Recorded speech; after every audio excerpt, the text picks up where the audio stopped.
Well, hello, everyone. Welcome. So happy to see all of you. I'm really excited to welcome everyone to our nonprofit and social impact networking night. This is an annual event for the Tufts Career Center that has been on hiatus for the past 2 years. So we're very excited to be back and hosting this event virtually now. If we haven't met before, I'm Cheryl Rosenberg, Assistant Director and Career Advisor in the Career Center at Tufts. I get the pleasure of working with students who are interested in nonprofit, social impact, and education career paths, which, as we all know, incorporates quite a bit, right? It's a really big scope with lots of different interesting, fun intersections. So I also want to make sure everyone knows that two of my colleagues also here tonight, Susan Marie Atkins and Willa Mayo. They are both from our employer relations team in the Career Center, working with employers from the community to secure and make sure there are meaningful opportunities for students to engage with throughout their time at Tufts. And both Susan and Willa are here helping out on the back end and the background of things with some technology, and will be helping me monitor the chat during the first part of this event as well. So we have a wonderful group of alumni and professionals representing a variety of organizations in the space here tonight.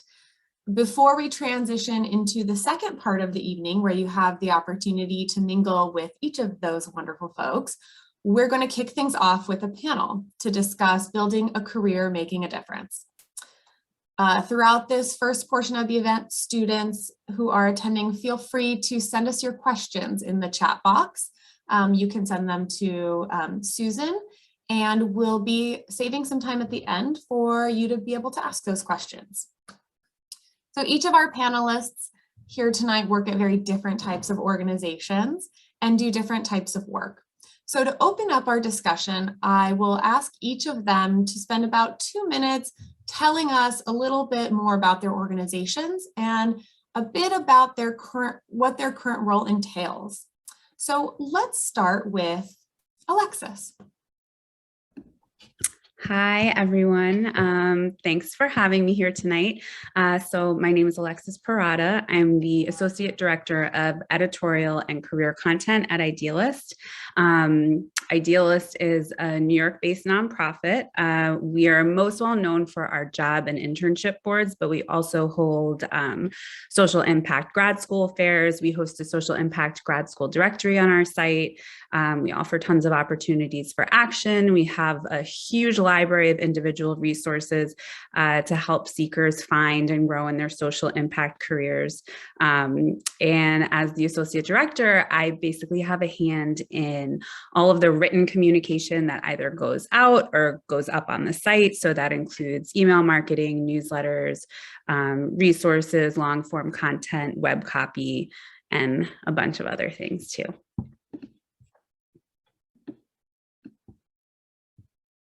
Awesome, happy to have you here. Thank you. Let's bring Edward to the front, have you give an introduction and overview as well. Thank you very much, and it's a pleasure to be here and meeting all of you virtually.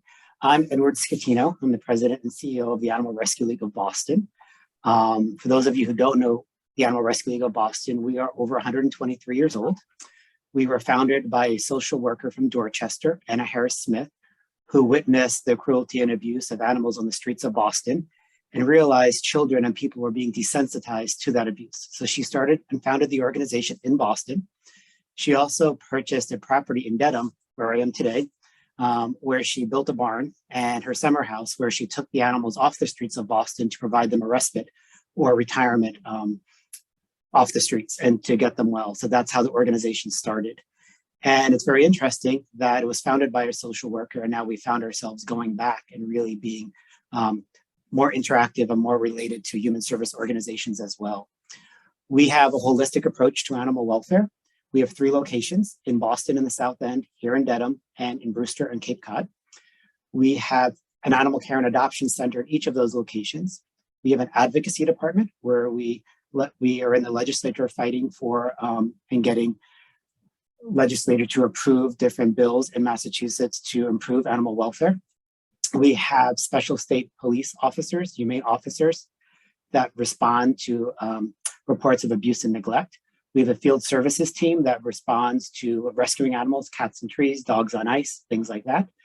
We have a community and shelter medicine department that serves our community programs. We have mobile units that are in greater Boston and underserved communities. We have a mobile veterinary exam van, and we have a mobile surgical suite.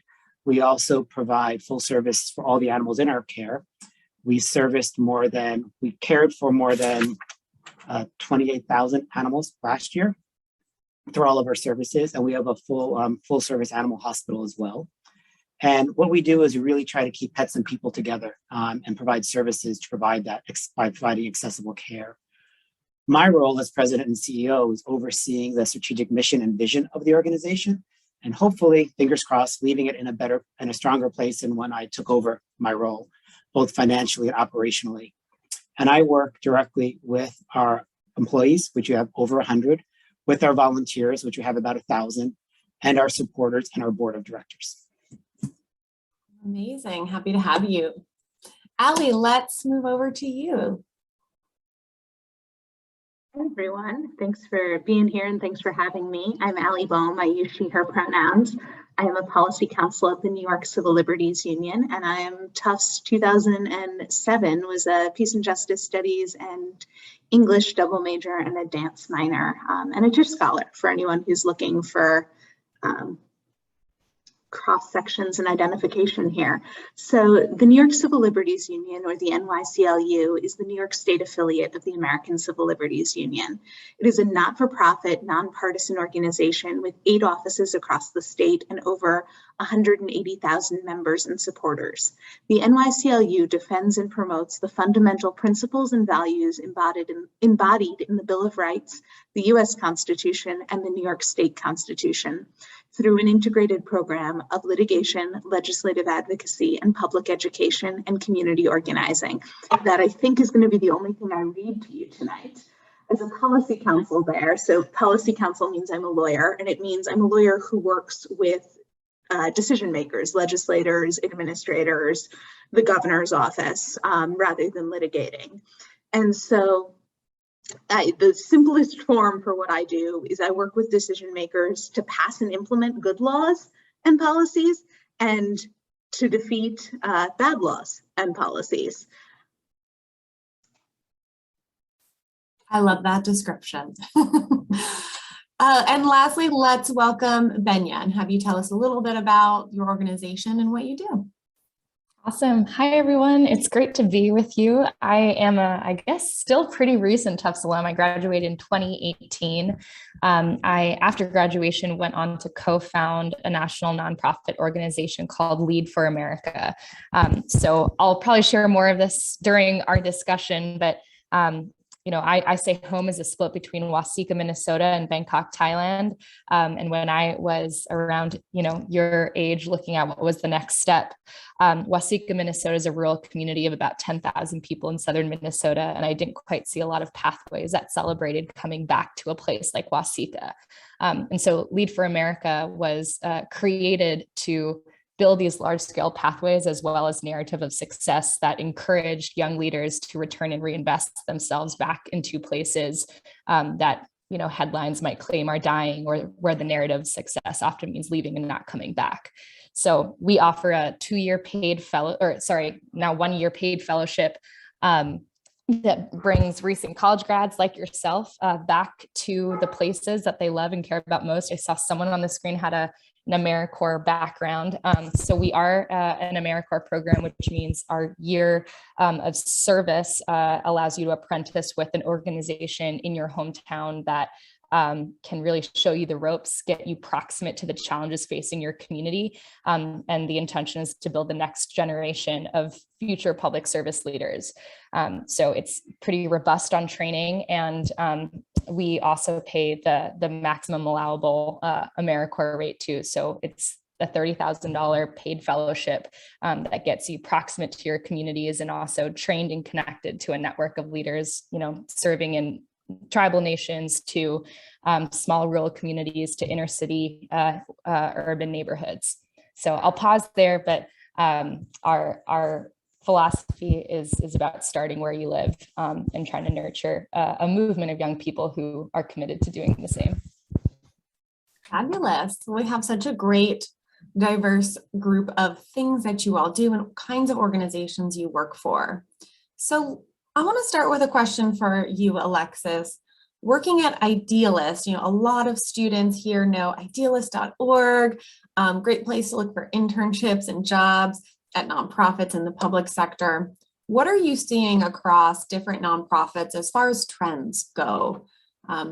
For example, what can you tell us about what hiring looks like right now? What's important to organizations, and really what students should understand about the sector? Sure. I think right now is like a very exciting time to be exploring the social impact sector in very general terms. We're seeing record-breaking days like over and over again lately in terms of how many organizations are signing up on Idealists and posting opportunities on Idealists. So right now we have somewhere around, I think, like 9,200 or 9,300 active listings on Idealists. Those are just job listings. And then I also did bring along some other numbers. So about 4,700 of those are actually fully or temporarily remote. So this is obviously like a big change and a big trend in the social impact sector and just across the workforce in general. A lot of organizations are looking, well beyond their traditional geographic boundaries, including Idealists. We're actually hiring as well to find the best talent around. In terms of job function areas, the job function areas that I'm seeing the most active listings the most active listings in currently are communications, program management, advocacy, development and fundraising, community engagement, and outreach. So that's like a little data for you. And then one other thing, like an important thing that I wanted to note, as somebody who works in the career space, but also as a hiring manager, something that I very much believe to be true, especially now, in terms of like what folks should know about the sector. I think organizations are looking for a candidate or an applicant to have more to say than simply, I want to give back.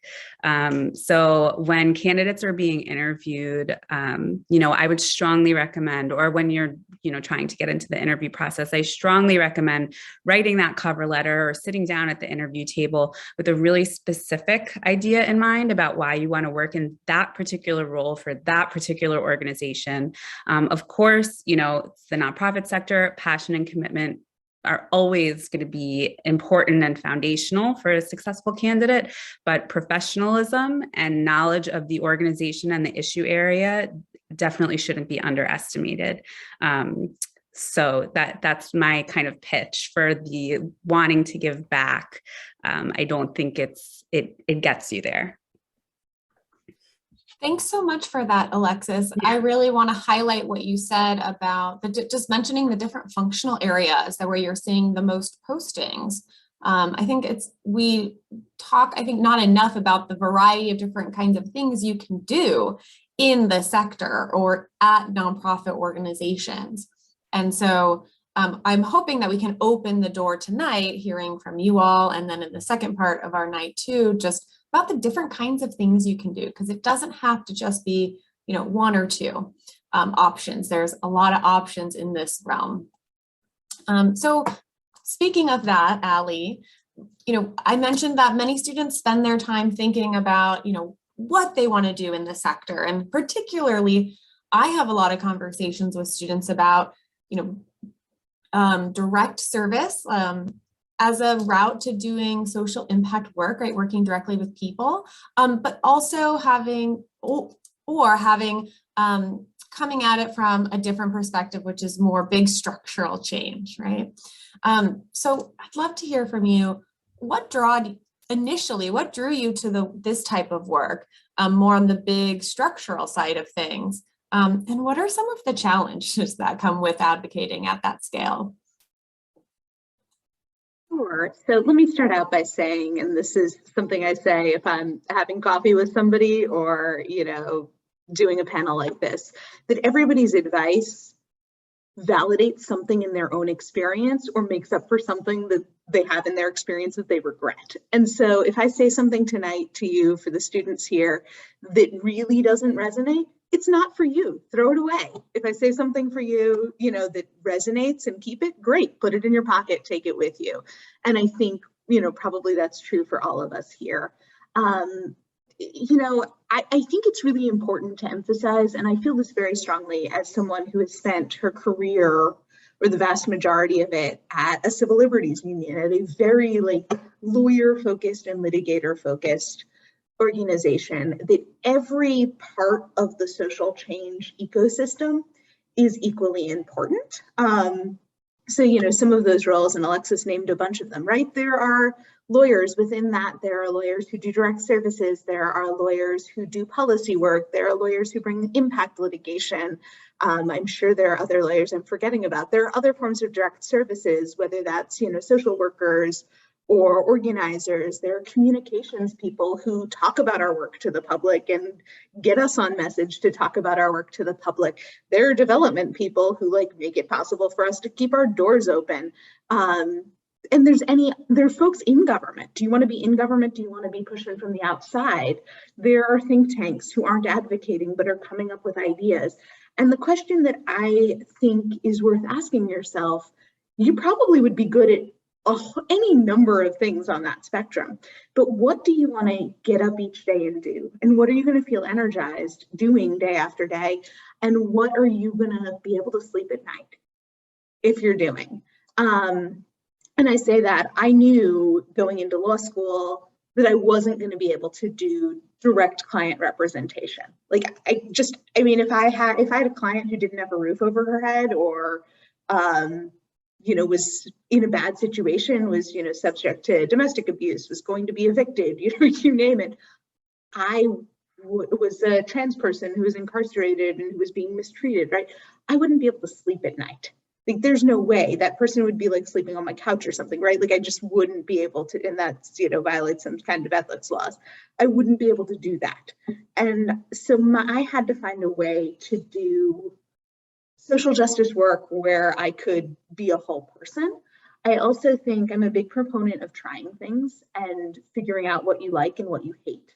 I graduated from Tufts knowing I wanted to be a professional activist and really not knowing what that was. I think you have so many more resources than I did when I was a student. And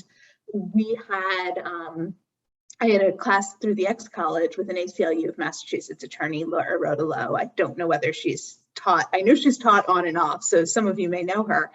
And I went to her and I said, Laura, I want to be a professional activist. What is that?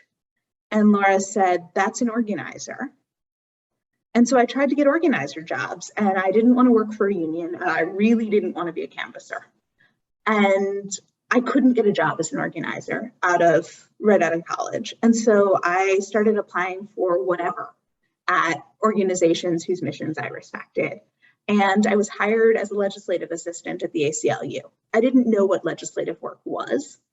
So I'm one of the very many people who works in a field that I didn't know existed. I had just sort of convinced them that I cared about the issues and was a quick study. I fell in love with doing policy work. And I sort of rode that out for a while. Eventually it took me to law school. But before that, I then got another job at the ACLU that was half organizer, half policy person. And I thought, oh, this is great. I'm going to finally be an organizer. That's that thing I was told I wanted to be. Turns out I hated organizing. I didn't know until I tried it. Sometimes sometimes you'll be in an interview and someone will be describing a position, or you'll read a job post and you'll go, that sounds horrible. I do not want to do that. But sometimes I find trying it is really helpful. So I think I'll stop there. I got a little rambly. Perfect. I think actually I want to ask you a follow-up question that kind of leads right off of what you were saying. what does a day, I don't know if there is a typical day, but give our students here an idea of, what a typical day might look like, or maybe a project you worked on recently. Sure. So there is, and I think you'll hear this when you talk to a lot of different people in a lot of different fields, there is no typical day. I am typically I have a lot of meetings. Those might be internal meetings, either updates or strategy meetings. Those might be meetings with coalition partners to strategize. Those might be meetings with lawmakers or other decision makers. I was surprised. I really didn't think I was going to use my law degree in the traditional sense, but I spend a lot of time on Westlaw doing legal research, figuring out whether legislation is constitutional or not, whether, getting ideas for how to write legislation. I draft legislation, I draft testimony, sometimes I testify at hearings, I draft one-pagers, I draft talking points, I draft action alerts, I draft blogs sometimes. So a lot of research and writing.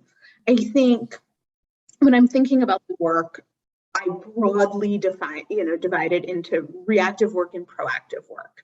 And so reactive work, I'm responding to a proposal someone else has put forward. So I'm analyzing it first, right? What does it do? Factual and policy research. What's the problem? Is there actually a problem, or is this a solution in search of a problem? We have a lot of those. Does this solve that problem? What have other states done? What do the data demonstrate? How does the world work now? Who's harmed by this problem? Who benefits from it? What does our policy guide say? Can I even work on this? Who else is weighing in? Am I going to add value, or, do they have it covered? Are there unintended consequences of doing this thing? And the thing might be the actual policy proposal. It might be weighing in or not weighing in. I also do legal analysis. Is this still constitutional? Maybe it's a great idea, but if it's unconstitutional, either under our federal or state constitution, kind of game over. How does it fit into our statutory law? Does it violate federal law? Then when I'm doing proactive work, it's not that dissimilar. What's the problem? Do we have real life stories of this problem? Who does the problem impact? Who are the stakeholders? What work have they done? Who can I bring to the table? Because we're not going to do this alone. What are the solutions? Again, what have other states done? What's the legal landscape? Again, is my proposed solution constitutional? Is my proposed solution a good idea? What are the unintended consequences? Where does it fit in our existing law? And then for either bucket, I'm thinking about how to get it done. Who are the decision makers who have to be moved? Do I need to find a sponsor? If there's a sponsor with a terrible bill, can I call them and say, hey, so that's a really, I understand that's a good idea. It's a real problem. And there are a lot of unintended, could you maybe kill the bill? Don't move that bill. It's the worst call. I hate making those calls. Do I need to get to the relevant committee chair? Are they holding up the bill? They're not moving the bill forward. Do I need to get to leadership? Are they the ones who are saying, hey, committee chair, you can't move this bill? Do I need to get to the governor? And then what are the levers to move those decision makers? Who are my persuasive messengers? Are they us? Are they other organizations? Are they impacted people? Are they constituents? What are the key messages? Either the ones that I need to share or the ones that I need to neutralize, because that's what the other side's going to be saying. Who are other stakeholders who aren't in my coalition? If I'm working on sex ed, for example, what the Department of Education thinks matters a lot. What the teachers union thinks matters a lot. I need them to be neutral or hopefully support the bill, but really I need them to be neutral. They're not going to support it. If I'm working on an LGBTQ issue, I need to know where Equality New York and New Pride Agenda are. Those are the big political action committees. They're actually very small organizations, but they endorse candidates and they give them money. And so our electeds really want to know where they are. What about the media? How can I use them? Is this something I can get them to, take interest in? And it's an election year. So what does that mean for the attention spans of my legislators? And can I use that to my advantage? Or is that going to be a real disadvantage because they're running scared? So those are some of the things I think about when I'm moving through an issue. And I realize I didn't give you an actual issue I'm working on, but there's the 30,000 foot view. That was great. That was really great. Now, Now, Benya, Lead for America has, a different approach where Allie's working on kind of a statewide scale.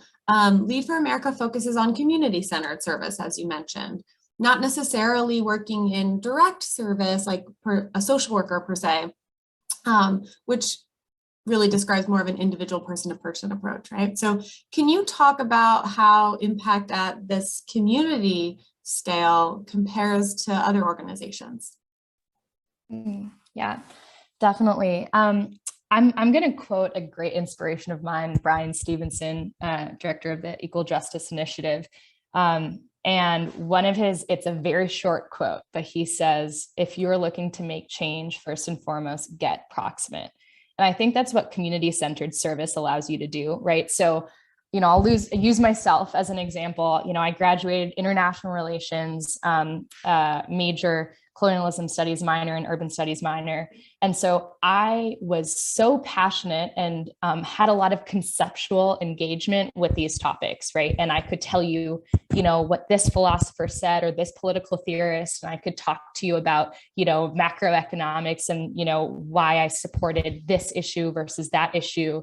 And, looking back on my explanations for a lot of these things, just because I was, 22 and most of my exposure to these topics were either through think tank internships or, again, through my classes, there was a gap between my ability to know how these issues actually play out and affect real people's lives, and then what I was learning about in my textbooks and, my legislative advocacy think tank internships.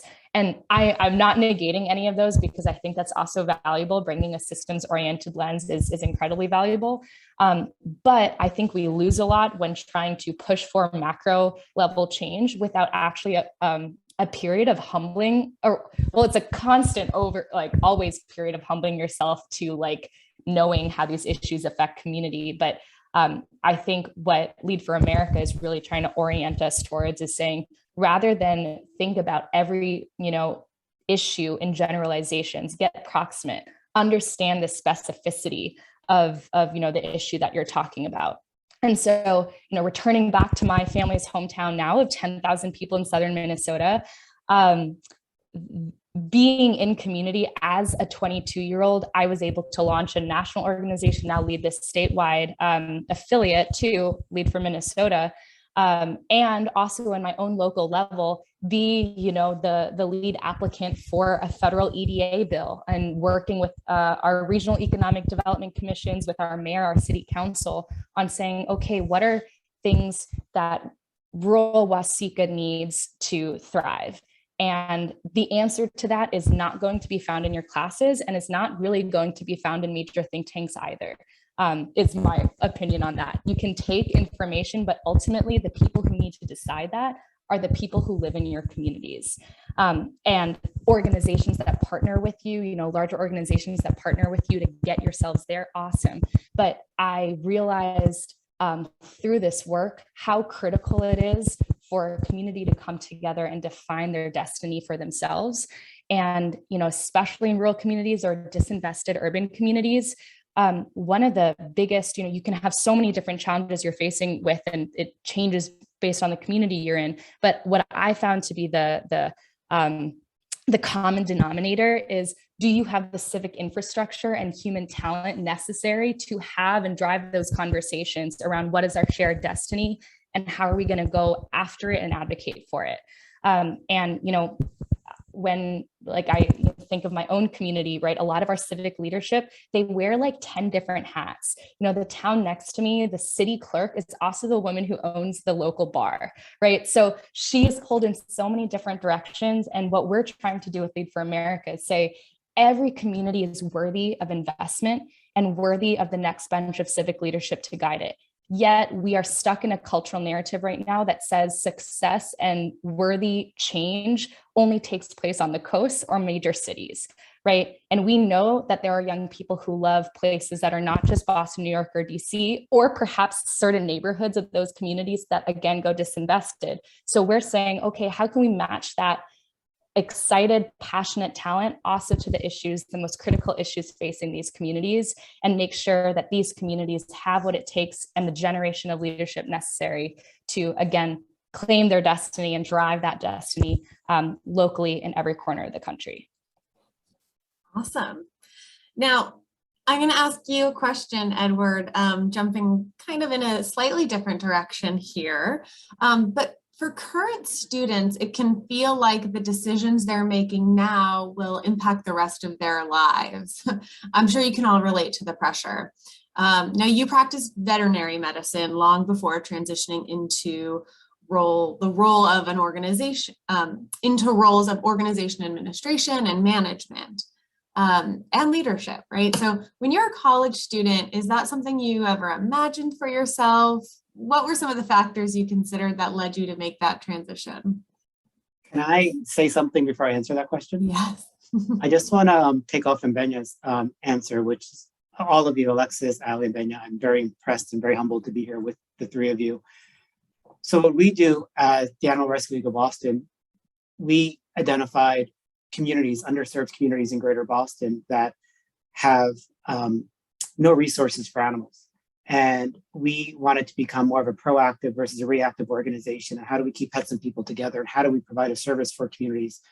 And we didn't want to go into a community and tell a community what they needed. So we actually spent a couple of years in communities asking the community what they needed of us before doing anything. We listened. It was very frustrating for people within the organization because we want to act. But we purposely didn't act. We want to listen to what the community needed from us. Then we had to determine how we could provide it.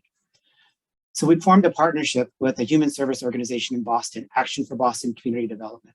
They're a nonprofit that takes federal funding of all sorts of things and helps people in communities. And we reached out to them to partner with them to provide animal services. They didn't know why we were talking to them. And once we shared, you can't have a healthy community without healthy people and healthy animals. People will not give things to themselves because they want to give things to their pets. And other people didn't really understand that. People thought that the pets would go and the people would take care of themselves, but that's not the case. Aging in place, people are taking care of their pets versus taking care of themselves. People that are dealing with substance abuse are not getting treatment they need or want because they don't want to leave the only thing that they love and loves them back. So it's really difficult. So what Benya's talking about in communities are individual, and you have to work with an individual community. And that's what we do as an organization in Boston. So I just wanted to mention that because I thought it was incredible how you just spoke before me and it was like perfect fit. Well, and Edward, I actually meant to ask you a little bit more about what you do in a leadership position at a nonprofit. And so you just gave us a great example. And with COVID, we had to really, with COVID, I took my role in 2020. I was been with the organization for 6 years prior. And in 2020, I was promoted to my current role and we had to shut down. But we realized the communities that we were serving in good times were underserved and were struggling. How can we not serve those communities? So we had to reimagine what we were doing and push ourselves to adapt and change and really focus on the communities that really needed us. And it's one of the proudest things, one of the proudest moments here is realizing how we responded and how we were able to really care for the animals and the people in the communities. We're not just an animal welfare organization, we're human services as well. My career path is insane, and I would highly not recommend it for anybody out there.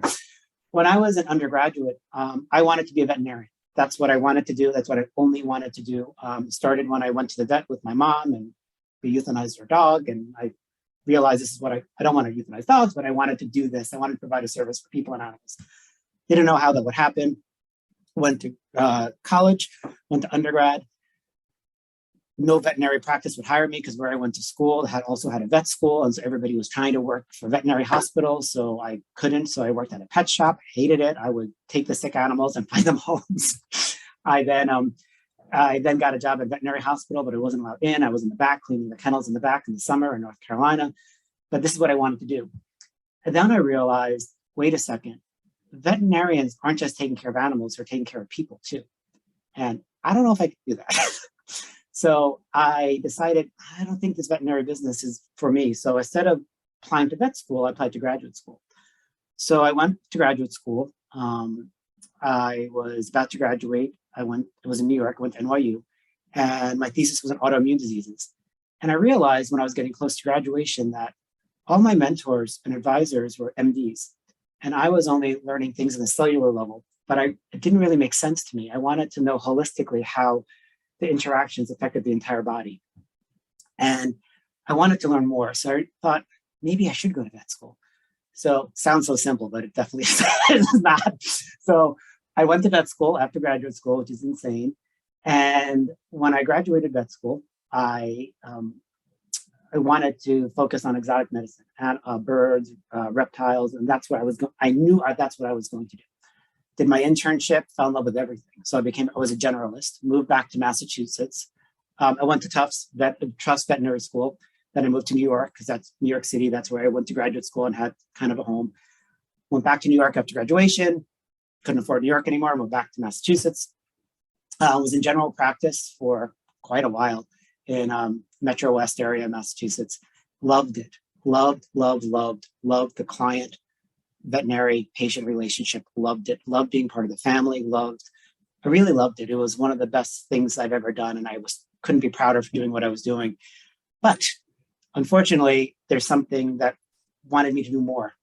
I wanted to have a greater impact. I wanted to not just have a relationship with this one owner and this one pet. I kept on thinking to myself, how can I have a greater impact in animal welfare? And I did not know the answer.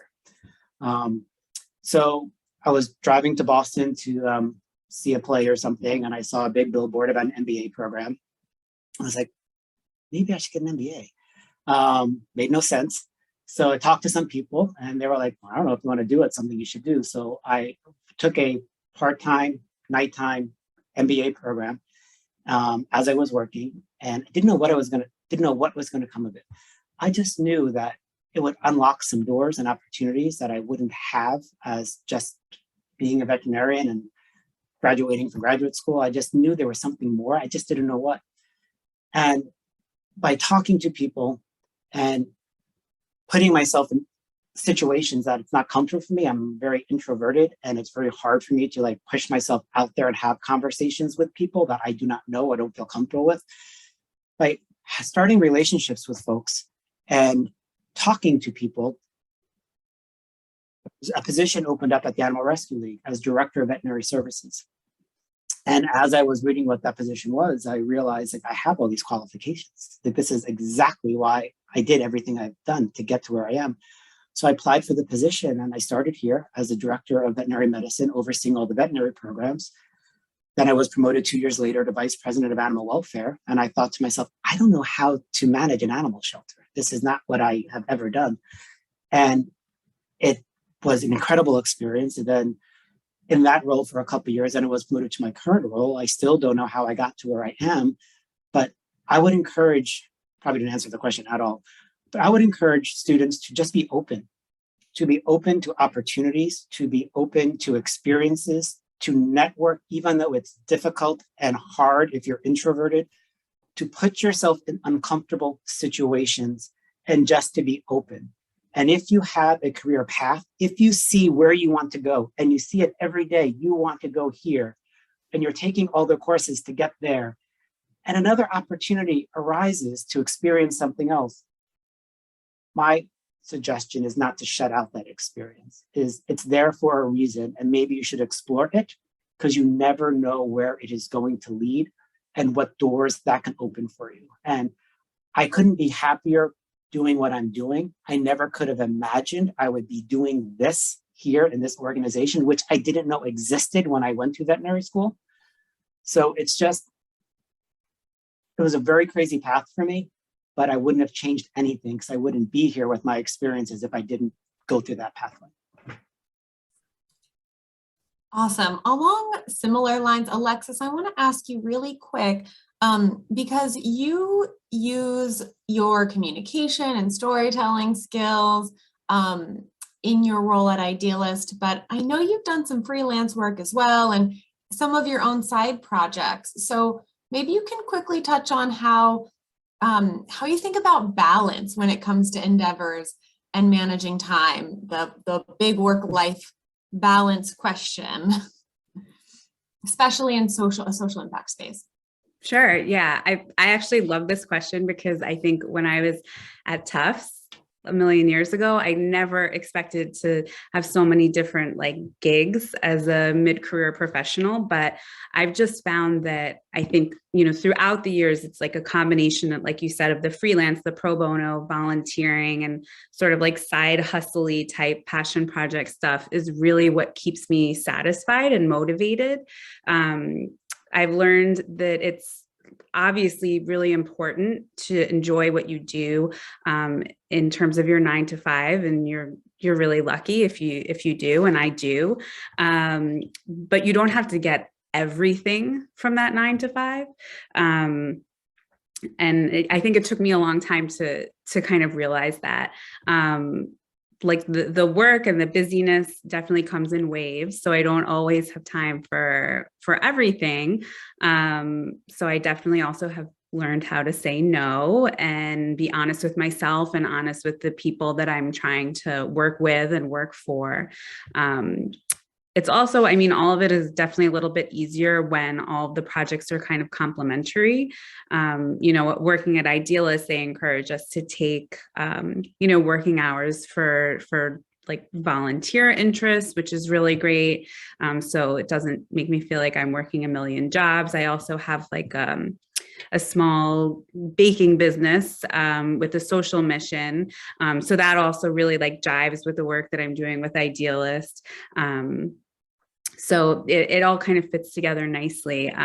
But yeah, for me, I think part of work-life balance is just making sure that I feel really deeply satisfied with what I'm doing. And for me, it's important to acknowledge that 100% of that satisfaction doesn't have to come from your, full-time 9 to 5. Great answer. So we are running we're running against the time, but I want to make sure we also spend some time on this with our panelists talking about advice for students who are starting to build their paths. So just kind of a flash quick question and I want each of you to answer. What is something that you've learned about doing mission-driven work that you didn't learn when you were at Tufts? Just one word or one sentence down the line. We'll start with Alexis. I would say that it doesn't all fall into these like very common cliches that a lot of us have heard. So, we aren't all 100% passionate about our organization's mission 100% of the time. We don't all, put the mission of our organization above our salaries. We don't all wear 1,000 hats. There are a lot of cliches in the space. And I don't think I realized how many of them are not true. Interesting. Edward, we'll go to you next. That passion that usually is part of a mission-driven career is a positive and a negative. And just to be aware of that, I think. Keep in balance. Yeah. Benya. Mine's a little pointy, but the question of what about mission-driven work that you didn't learn at Tufts? I would say that kind of work is happening in places, not just on the coast and in major cities. And Allie. I'll just say a lot of what Benya has been saying and what everybody has been saying has been resonating, and similar to Edward. I think a lot of what we do, almost everything we do at NYCLU, is sort of responding to the needs in our community and in our state.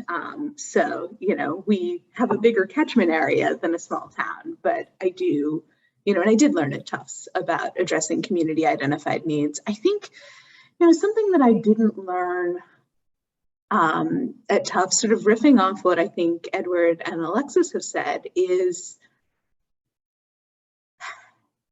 we have some of the struggles that the rest of the world has, which is not surprising because it's the soup we're all swimming in, which means that, none of our organizations, and I think I can say this, none of the organizations I have worked in or have had friends work in, I will not speak for anyone else's organization, is completely perfect on, the metrics that we value in the world, right? And so we still live with structural racism and fight that in our own workplaces, for example.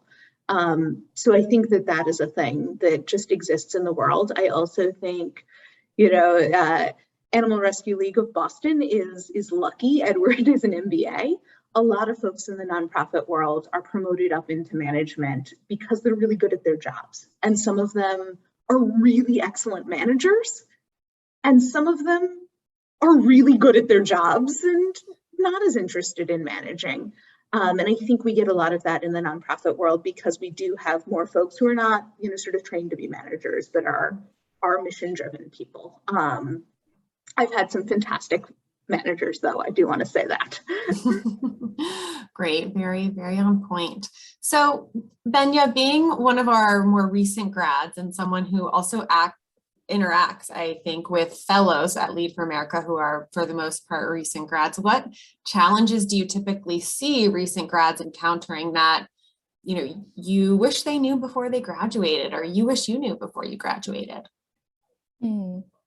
It's something I've been really excited to see develop at Tufts since I left is the GLAD Center, the focus on generous listening.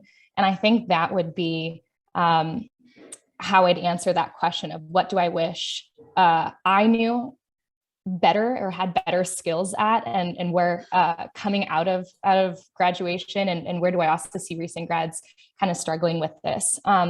What I think is so great is that generous listening is a learned skill, but I'll say when I was at Tufts, I think I knew one rural person. And I think, and this isn't just a Tufts thing, right? But like colleges everywhere, and our neighborhoods everywhere often are, made in ways that you're only interacting with a certain, similar type of person to you. And I think what's been really special with Lead for America is that just out of necessity, we have fellows serving and going back to their hometowns from all corners of the country, that you have different ideologies, income, race,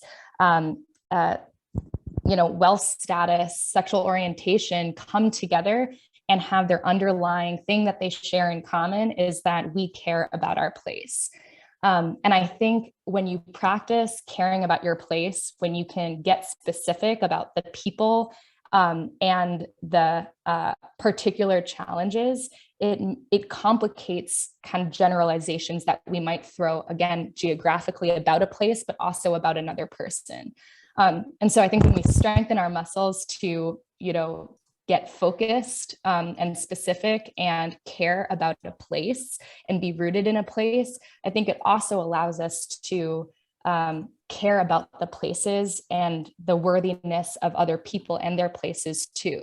So I guess maybe what I would say, is about that generous listening. How can we practice being with people who are different and not coming in from a place of righteousness in each conversation? And I think that strengthens then our ability to, save our democracy, heal our country, but also I think just be more effective in our work too. And, quite just like literally, we bring, I believe so deeply and literally about the power of friendship. We bring all of our fellows together for 2 weeks in Washington, D.C., and 2 weeks of a training is often unheard of other national service programs, but we really focus in on that so that we can build that time to really understand one another as people first, and then understand, their views and perspectives after. And then at the halfway point, right, we even bring fellows both to Wichita, Kansas, which is an urban area, believe it or not, it's urban, and then across the state to Southwest Kansas and our headquarters, Dodge City. And then in the spring, actually, fellows get to do an exchange where they go and spend, a few days with another fellow in another part of the country and see the way that they live too. So, we see very much that our fellowship is an on-ramp to social impact careers. And what we try to do is, in many ways, what I wish I had greater skill set coming out of university, of saying, how can I make sure that my next job coming out of university is intentionally trying to get proximate to people who are very different from me, so that when I try to solve macro level challenges, I know what's at stake across a wide swath of demographics, and I know and can speak to the closest distance between you and me, whoever you might be. Brilliant. Yeah. And sort of last specific question for today, and then I'll have one last flash question before we transition.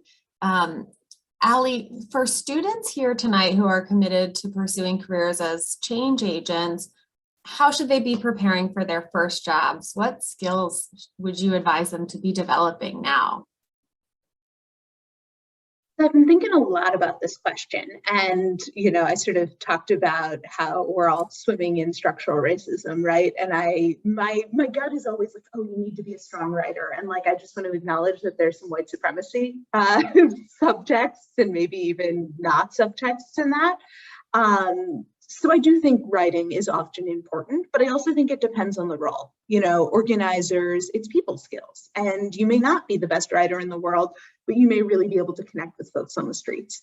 And so some of it is role specific. I think, in a first job at a nonprofit, I think it's worth saying a lot of people start as assistants or associates.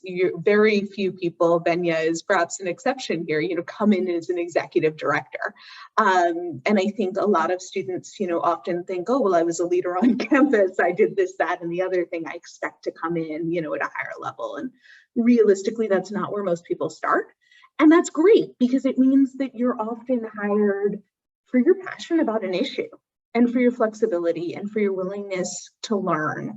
I think for me, the people I've enjoyed working with when I was an intern and have enjoyed hiring are people who sort of do it all, as my dad would say, soup to nuts. So I need you to do this really cool research memo and brief the senator, or hey, I need everyone to go outside and, in the before times and bring in food from this car for this event that's happening this afternoon. And the ability to do all of that and to be really like collegial and positive, and that doesn't mean you have to be happy all the time, no one is, but just a part of the team, I think is really valuable. And I think a lot of the skills that you need to do most jobs that are not specialized, meaning you didn't need a law degree to get this job, you can learn while doing it. And the openness and the flexibility and the willingness to learn and the willingness to do it all is what's really appealing, and the commitment to the issues.